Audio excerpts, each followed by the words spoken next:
Okay,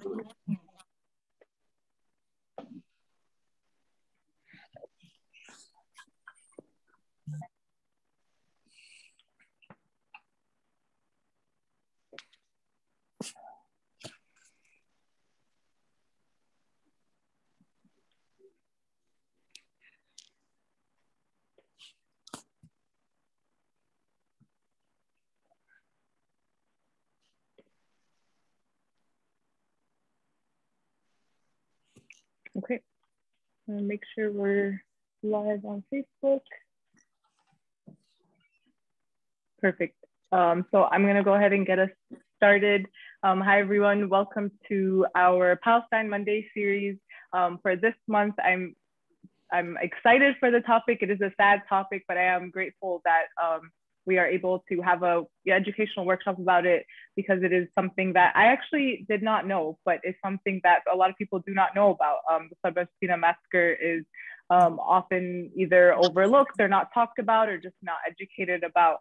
And because the massacre did take place in September, we chose this month to focus on the massacre on an educational level and what we can learn about it and take away from it. So thank you all for joining us, whether you're on Zoom or tuning in on Facebook. I want to just jump right into the conversation and not take too much time.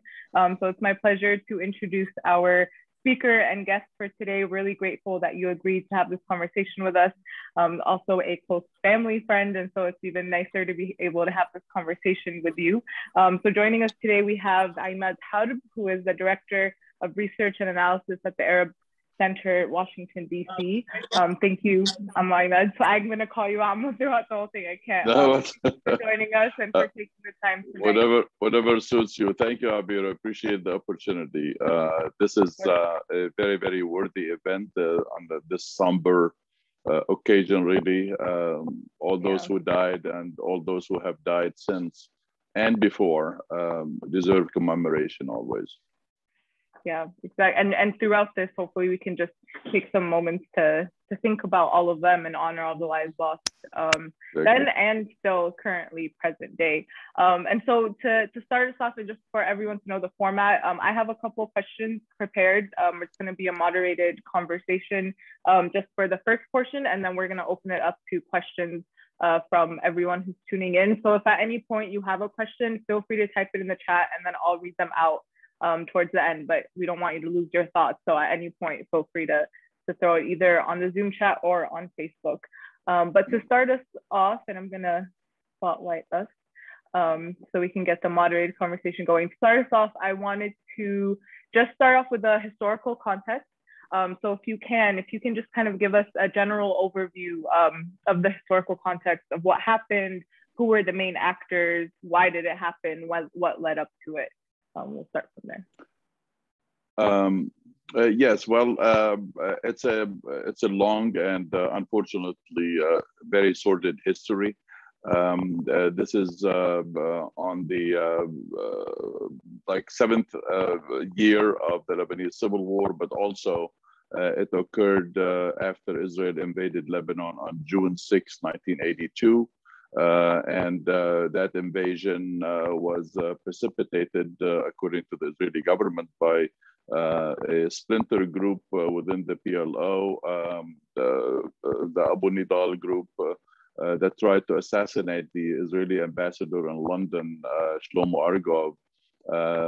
He was wounded, but the Israeli government considered it to be a casus belli, so to speak, a cause for waging this war against the PLO and South Lebanon and Lebanon in general. The June 6th invasion was reached all the way up to Beirut and actually encircled Beirut by about August. Beirut was totally encircled by the Israeli army. There was stiff resistance in the south and on the outskirts of Beirut.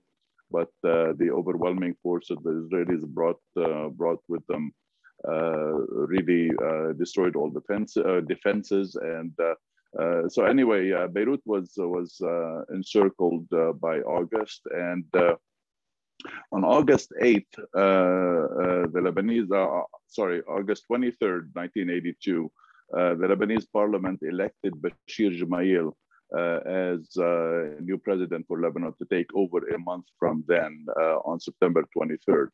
But Bashir Gemayel was assassinated on September 14th by a person from the Lebanese national social political party, and his name was Shartouni. He assassinated Bashir Gemayel, and after that assassination, the Lebanese forces, which were the forces that were previously commanded by Bashir Gemayel himself, the president-elect who was killed on September 14th, asked the Israeli military to go into actually the Israeli military asked them to go into the camps in Beirut, which were the Sabra and Shatila camps, supposedly to clear them out of whatever resistance there is left there. Although there was absolutely no resistance left there. The PLO had left a couple of weeks prior to that. The PLO forces were departed Beirut, according to an American mediation led by Philip Habib. And so the Palestinians in those camps were basically defenseless. There was nobody to protect them. And the Israeli army had encircled the camps as well. And, army checkpoints and army observation towers were above the camps. And they actually knew what was going on in there, which was between the 16th and the 18th of September. The militia, the Lebanese forces militia, perpetrated the Sabra and Shatila massacre. Anywhere between 600 and 3,000 people died. Nobody knows really exactly how many people really died, simply because there was no authority in the camps. The Lebanese forces did not want to report how many people they killed. The Israelis were not interested in really counting the Palestinian dead. So this is why the number is still murky. Nobody really knows how many people died, but it is in at least 600 up to 3,000. The Israeli army, there was a large international and regional and local public outcry, obviously, and the Israelis were forced to appoint a commission of inquiry, the Kahan report commission, that produced a report that basically accused Ariel Sharon, who was the defense minister at the time, of being personally responsible for the massacre. He did not perpetrate it, but he allowed the Lebanese forces to go into those camps to perpetrate this. So, but unfortunately, this is how Israeli justice worked at the time. It still works the same way, basically. That Ariel Sharon was forced to resign from his defense minister position, but yet was kept on by Menachem Begin, the prime minister, as a minister without portfolio. So there tells you where justice really goes. So this is generally the general atmosphere, the general context of that massacre. But the massacre was only just I hate to say it, was only just one occasion of massacres like it, starting all the way in the 1930s, 1940s, and 67, and then 82. And since then, what's going on today is, as far as I'm concerned, is a perpetuation of the same kind of policy. Definitely. Thank you for starting us off with that. It's always important to have the historical context. I guess my next question, and you referenced it already a little bit, the Lebanese Civil War, but I want to talk about any specific relevance in that time period in general, right? In the 80s, or just like describing the politics of Palestine at the time, or Israeli rule at the time, and even the politics in Lebanon. Because I remember one of the first questions I had when I learned about it was, how could this have been allowed by, Lebanese political party when, and I was in my Arab nationalism phase. And so I guess, was there any, like, his time period, and during that time period, was there any significance given all of that, and what is it, how does it apply to the massacre? Well, the unfortunate fact, unfortunately, it has. By the way, I apologize for using the word unfortunate many times this evening, because a lot of things that are going on in the Arab world are simply unfortunate and Yeah. regrettable. But the general atmosphere was. One of those instances, although it's not as bad as it is today, but one of those instances where the Arab world was not listened to, basically. The Israeli invasion occurred as the Reagan administration was in the White House, and Alexander Haig was the Secretary of State of the United States, and Caspar Weinberger was the Secretary of Defense. So Israel and Menachem Begin did what he did, and they did what they did because there was a permissive administration of the United States that allowed the Israelis to do whatever they wanted to do in Lebanon. But that invasion actually followed another invasion, a prior invasion in 1978 that the Israelis undertook and took over and occupied southern Lebanon, about 25 miles of southern Lebanon towards the Palestine border. And so the Israelis had some sort of an enclave in South Lebanon from which to really launch that attack. And by 1982, they reached all the way to Beirut. And then later on, Israeli occupation began to recede south, back all the way down to the south, to South Lebanon, to that same basically border region, which basically ended that occupation of South Lebanon ended in 2000. When the Israelis fully withdrew from Lebanon. But there was also the invasion occurred as the United States was supposedly brokering yet another peace deal with the Arabs to resolve the Arab-Israeli conflict, the Palestinian-Israeli conflict, and that was the time of the Fahd plan, the Reagan plan. All were trying to find some sort of a solution to this conflict, basically based on 1967 United Nations Resolution 242, 1973 United Nations Security Council Resolution 438. So these resolutions tried to, I'm sorry, 338. These resolutions tried to get Israel to withdraw from the land that it occupied in 1967, which is the Golan Heights from Syria, the West Bank that was under Jordanian control, and the Gaza Strip and the Sinai Peninsula. In 1982, before the invasion, Israel had withdrawn from the Sinai Peninsula based on a peace deal with Egypt that was signed in 1979. So, but Israel remained in control of what it is in control of now, occupied Palestinian and Syrian territory.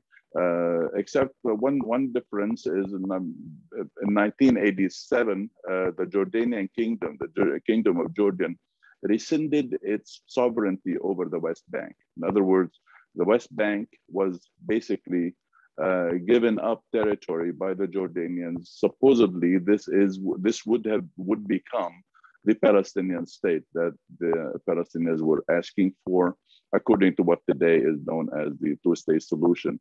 But Israel, since 1967, has not withdrawn from 1 inch of Palestinian territory, the Gaza Strip or the West Bank, and Jerusalem, obviously East Jerusalem, or the Syrian Golan Heights. So generally speaking, the invasion came within an Israeli attempt to maintain control over Palestinian territory, to maintain control over what happens with the question of Palestine, and basically to continue to deny the Palestinians their legitimate right to an independent state of their own. And today, the same fight goes on. It's still going the same way, except that now it has become even worse and worse because Israel is in almost full control of, well, it is in full control of the West Bank, but it's annexed large portions of the territory. It refuses to leave from there. It is threatening to annex the whole territory. So 82 was just only one station in that Israeli policy of basically doing away with something called Palestinian rights or Palestinian national rights. Yeah. So before I get into the question about the impact it had then and still has now, while we're still on the subject of like the historical time period and what was going on in the region at that time, are there any myths about the massacre that you think like we should be wary of? And I'm kind of just posing this. I'm not sure if there are, but I want to ask if there are. And then along those lines too, I want to combine it with the other question of, is there a reason that this massacre is so overlooked, or is it comparable to other massacres like you mentioned that are often all overlooked by when it is the occupied people? I hate to say this. I really hate to say that, and yet I want to say it. History is written by the victors, unfortunately, no matter what happened to the conquered. The Palestinian people, although they are not conquered. These people are still fighting. They're still looking to institute their rights to implement their own state. But the Israelis have forced the international community to read from almost one book of that history of the. So the massacre is one of those chapters that unfortunately it took place, but yet other things have come to supersede it and to basically gloss over it. A lot of other massacres have taken place, but the thing is, to the Palestinians, the Sabra and Shatila massacre never disappeared, never went away. Neither has the massacre at Deir Yassin went away. So neither is what's happening today in the West Bank and Jerusalem are going away. So in the Palestinian psyche, the Palestinian national narrative, this massacre did not go away, and it will not go away. I don't think it will go away. The myth of it, there's nothing mythological about it. This is a representation of a people whose rights have been taken away, of a people whose right to the basic right to life has been taken away. But yet, other Palestinians picked up the fight. They continued with the fight. They are continuing today with the fight. So the massacre is just one episode of that really tragic history. But yet, the history has not ended yet.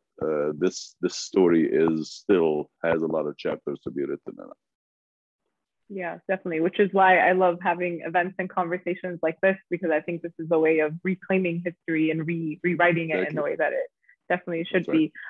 So I want to use this point to shift us into what impact did the Sabra and Shatila massacre have on Palestinians in general, and specifically Palestinian refugees, right? Because that's like the main point of the conversation here. And do you think it still has an impact up until now, and how so? Okay, well, I'll answer that with two sides of an answer, basically, two kinds of an answer. The first one is for the Palestinians, the Sabra and Shatila massacre only represented the weakened position that Palestinian refugees are living under anywhere they are. In Lebanon, in Syria, in Jordan, they are living in a weakened position vis-a-vis whoever controls them.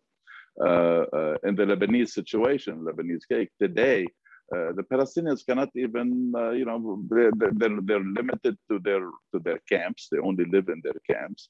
They're limited to certain professions that do not impose or do not challenge or compete with Lebanese who have certain skills. There are many doctors, Palestinian doctors and engineers and lawyers who are just as capable, but they're not allowed to take this position simply because they are not Lebanese.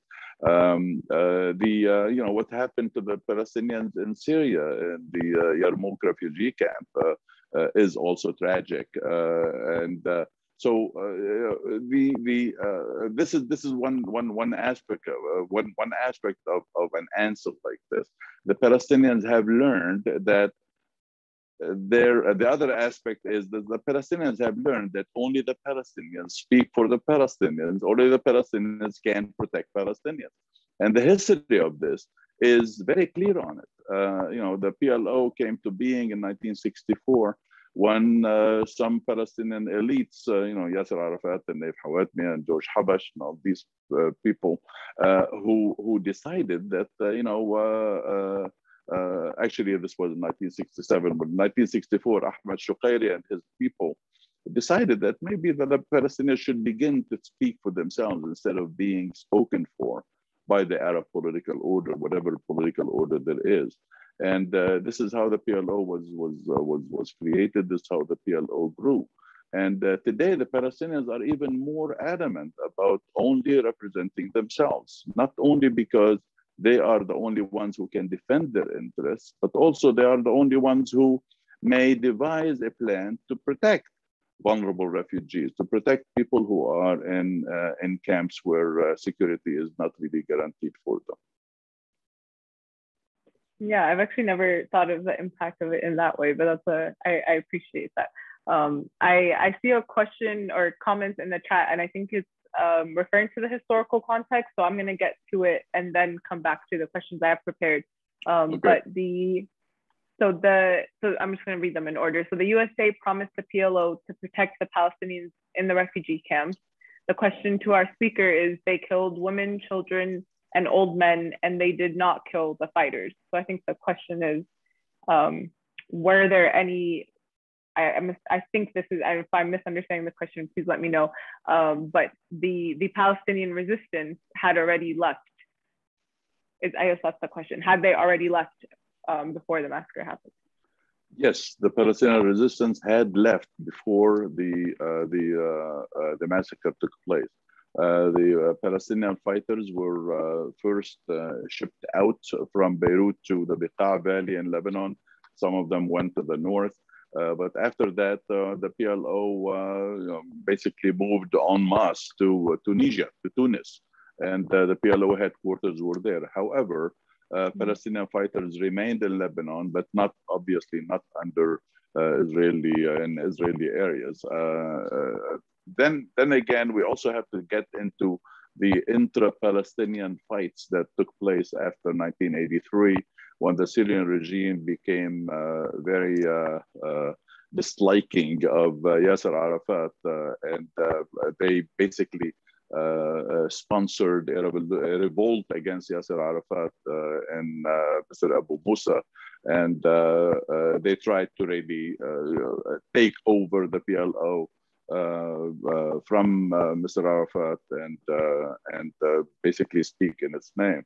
But the Palestinian fighters had left Beirut when this happened. This is why the Israelis allowed the Lebanese phalanx to go in, because they thought that there are still fighters in there.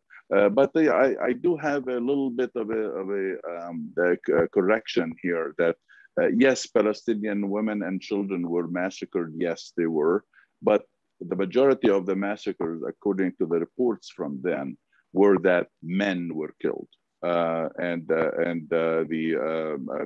of the men in the camps, probably all of them, were killed because they were assumed to be Palestinian fighters. But that wasn't the case. By the way, there were no weapons in those camps.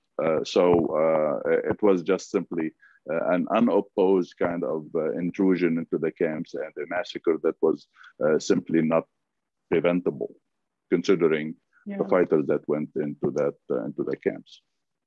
Yeah.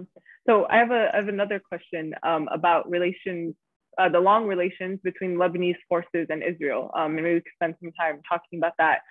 Specifically, right. The question is asking about some of the leaders of the massacre, like Jaja and Eli Baya. I think I pronounced that. Right. Well, yeah. Samir Jaja was not at the massacre. He wasn't part of it. He was part of the Lebanese forces.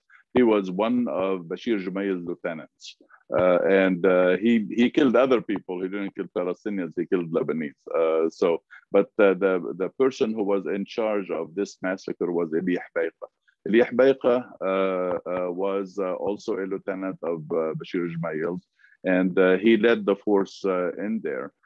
But it just happens that Eli Hbaiqa, about a few months later, became a friend of the Syrian regime that was in control of Lebanon at the time. And Eli Hbaiqa became even a minister in the Lebanese government. But later on, Eli Hbaiqa, by the way, was assassinated. Much later, I really do not remember when he was assassinated, but he was killed. But Samir Ja'ja was just as right-wing and just as at the time, in the 70s and 80s, they were all fascists, and I think they still have a lot of fascism in them. But yeah, Eli Hbaiqa was the one responsible for all this. Honestly, I never heard his name before this conversation. I've always heard Samir Ja'ja's name correlated. Yeah, because Eli Hbaiqa is dead. That's why. Yeah. Because Samir Ja'ja is in Lebanese politics now. Makes sense.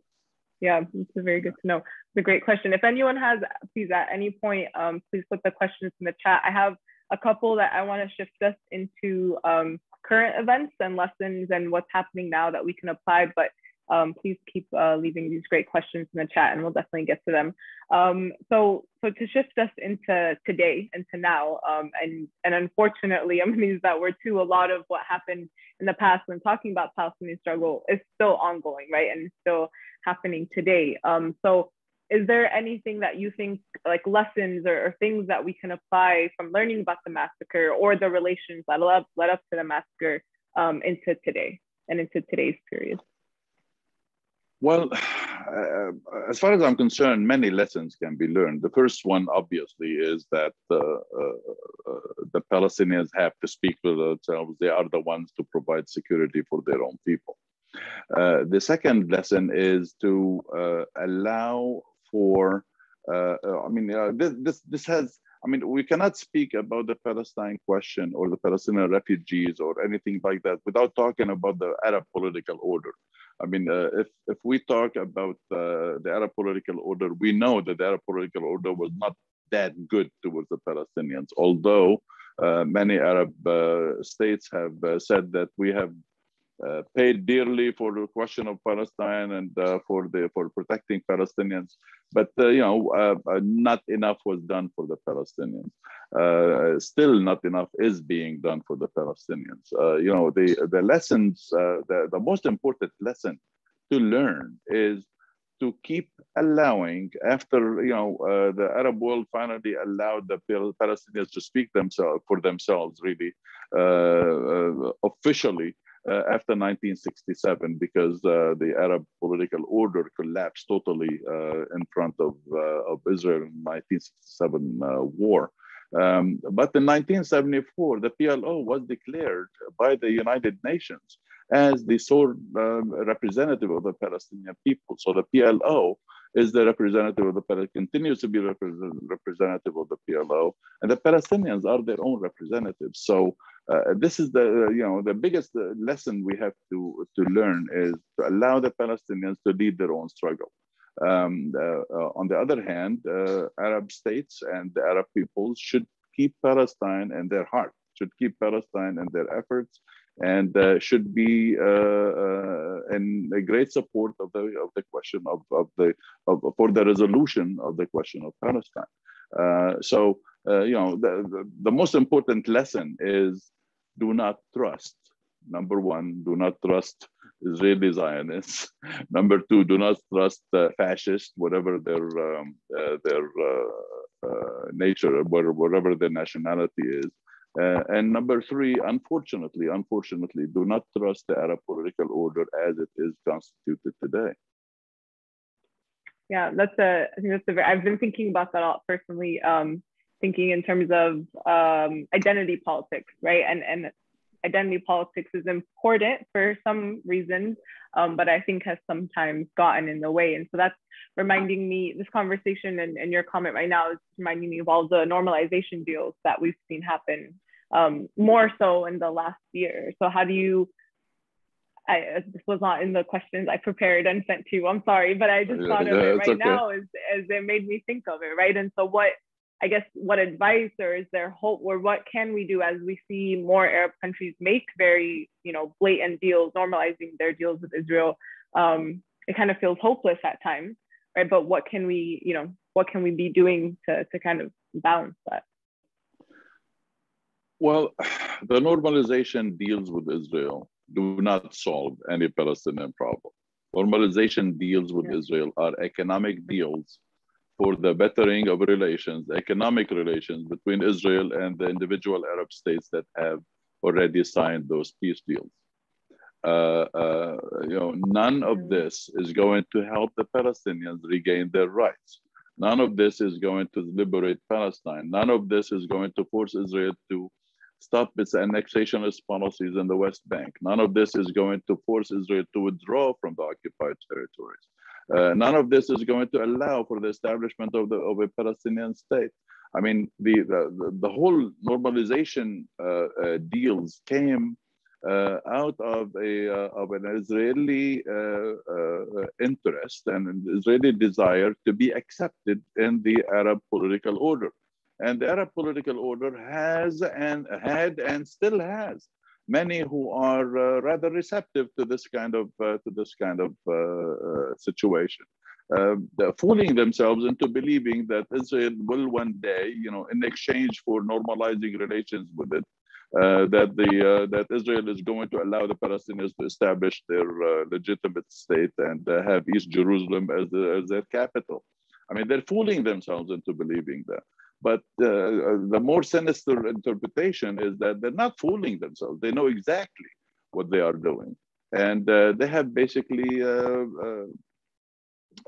left the issue of Palestine. Let the Palestinians go wherever they want to go.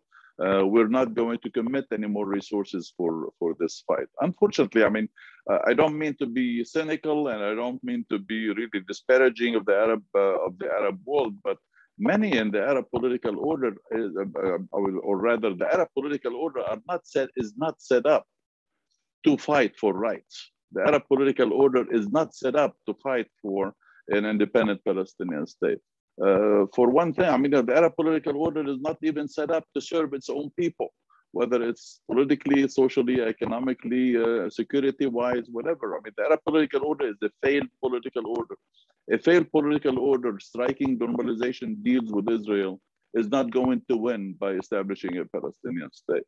So normalization is only an economic deal, so to speak. Whoever signs it with Israel, that's not going to resolve the Palestinian question. Resolving the Palestinian question only happens when Palestinian national rights are properly addressed.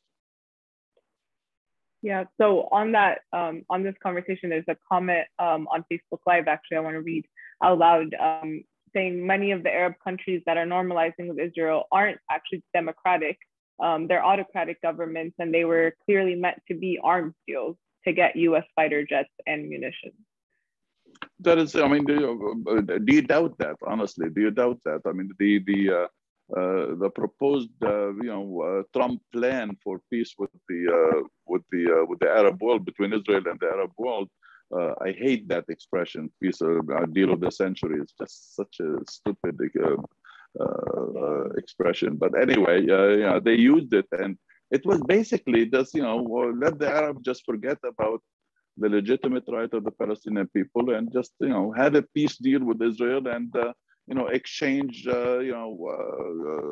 computers and airplanes and all that stuff, and just only economics. There is nothing political. There is nothing right about it. There's nothing cultural about it.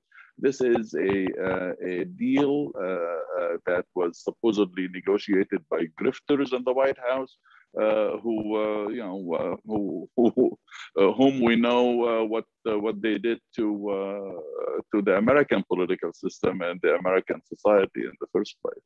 So they're not interested in making anything better for the Palestinian people. This is why normalization deals are economic deals being pursued by elites in some Arab states, and probably some other Arab states have also elites who would like to pursue something like this, but that's not going to lead to any positive outcomes regarding Palestine. Yeah, agreed.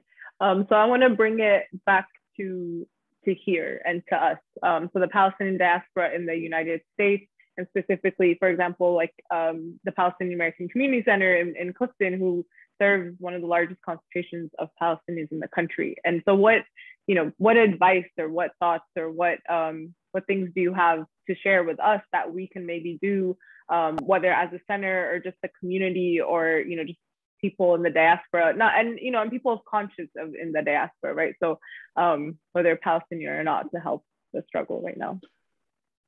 Well, keep organizing. That's the only thing that Palestinians in the diaspora, or Arabs in the diaspora, by the way, regarding the question of Palestine. The issue is activism and organizing. The issue is how do we reach a situation where we are an Arab or a Palestinian community in the United States that has political leverage. And this organization, this takes time, takes effort, takes money, takes a lot of people's nerves. It takes a lot of frustration, but that's how. In the United States, if we want to influence the United States political system, we have to organize. No other community, political or economic or social community or cultural community, ethnic community, was able to influence the American political system regarding its cause, and the cause of the Palestinians is Palestine. None of them were able to do that without organizing their efforts. This takes organization, takes dedication and commitment. And believe me, nothing is set in stone. I mean, the United States, just like any other society, just like any other political system, is capable of being influenced. If the Israeli lobby or the Zionist lobby in the United States has had successes, it's because it knew how to manage itself within the American political system. That is not, I mean, it's not a secret. The secret is to keep working at it. The secret is to keep exposing the wrongdoing, keep telling people what the right thing is. Anybody who talks about Palestine has to talk about it today, tomorrow, and 10 years from now. What is right is right. What's wrong is wrong. And it's in and out. This is what the Palestinian American community, the Arab American community as a whole, has to keep doing. That's the only way that this can change. So, and to kind of piggyback off of that, and I think the organizing and education courses, for me, is one of the most important things. But recently, right, and like given May and June and the events that took place this summer, there was a lot of people, and I personally saw it too, where a lot more people were talking about Palestine, like more than I've ever seen.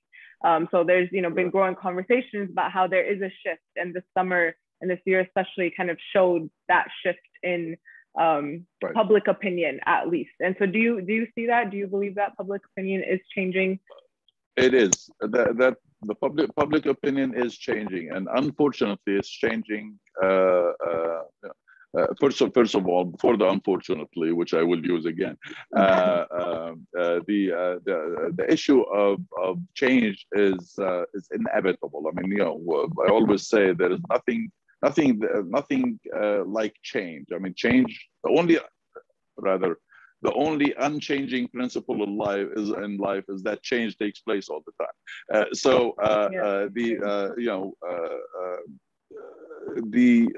What we used to see in the United States in the 70s, 80s, and 90s, we're not seeing today. We're seeing today, but not to as much. I mean, and what we did not see during those times, we are seeing today. The people in academia, people in activist organizations and civil society organizations, in colleges, universities, people in the media. There is more voice saying, talking about Palestinian rights. There is a palpable feeling of big change happening. There is also, and public surveys are showing that there are changes in the American political and the American political leanings, so to speak, towards more. I wouldn't say it's a total revolution in attitudes, but towards a more sympathetic feeling to the question of Palestine, to Palestinian rights, and this is mostly the work of youth organizations, university organizations, young people, activists like yourself, who are really trying to make a difference. And social media has a lot of a big role playing in here. Obviously, social media is unfortunately sometimes gets controlled by the people who control social media, like what you see today on Twitter or Facebook or anything. Anytime you voice an opinion, it's either anti-Semitic or offensive or whatever it is, so they block you. So these things are positive, but more of it needs to be done, and more of it is being done. And the encouraging part about this is that it is the young people who are doing this. And if it is the young people who are doing it, that means we are talking about a generation that is going to be living for decades working on these issues, which means that change is inevitable and change is coming. It just happens that it's going to be difficult, it's going to be costly, and obviously the powers that be, the establishment, never wants to relinquish what it believes is right. So the change is coming, and you see it in the newspapers, you see it on television, you see it everywhere. Yeah, thank you. I like the positivity. It kind of refuels the motivation that we need to keep going. I'm going to just put one more reminder for if there's anyone with questions, please put them in the chat. We have a couple more minutes to get to them. But if there aren't, I want to ask this, and perhaps this is where we kind of close, is can you talk a little bit about the work that your center does in DC, and how can we cooperate together? Are there ways that we can cooperate together to build a stronger movement? Thank you. Thank you very much for doing this, because I was going to, before we end, I was going to plug our center. We have, but we have a lot of coverage. We do a lot of coverage on issues of Palestine, the recent unfortunate events, tragic events in Sheikh Jarrah and Jerusalem and Gaza. Were rather well covered by our center. We had webinars. We write on this issue all the time. We have recently we had our annual conference last week, on which one day was devoted to the question of Palestine. We constantly write on it. We also covered the normalization deals, or the normalization string of deals, whatever they were. We covered that in writing and in webinars and events. Yeah, I mean, our center is very, very much open to working on the issue of Palestine. As a matter of fact, it is, as far as I'm concerned, it's one central mission of our center to work on Palestine, not because of anything except that we're a research center. We'd like people to know the truth about Palestine, and let the truth lie wherever it has to go. And this is what the truth is. So yes, we are very, very much interested in people looking at our website, our writings. Very much interested in working with other organizations on this issue. By the way, our website is www.arabcenterdc.org. So, by the way, I'll plug our event tomorrow morning at 10 a.m. We have an event on the Miqati government in Lebanon, whether it's able to deliver for Lebanon during its difficult times today. I'm gonna actually check that out. It's very interesting. And I definitely am gonna stay in touch, and I would love to through PAC and just personally keep working together and collaborate with your center. I somehow found that I love research the older I get, and so I'll definitely be reaching out to you on that. And you love it more. You will love it more. Yeah. Yeah, inshallah, hopefully. I don't see any more questions on either channels. There is just a comment there's multiple comments thanking you for the lecture and for all your leadership and just sharing what you know with us. And I want to kind of just echo that and close with thanking you for agreeing to have this conversation with us, for taking time. I know you have conferences and lectures and a lot going on, so I really appreciate my pleasure. And on this somber occasion, really, may they all rest in peace, and may Palestine be free soon. Thank you very much for hosting me. I appreciate it very much. Thank you very much. Bye, everybody. Thank you very much. Bye, Thank you.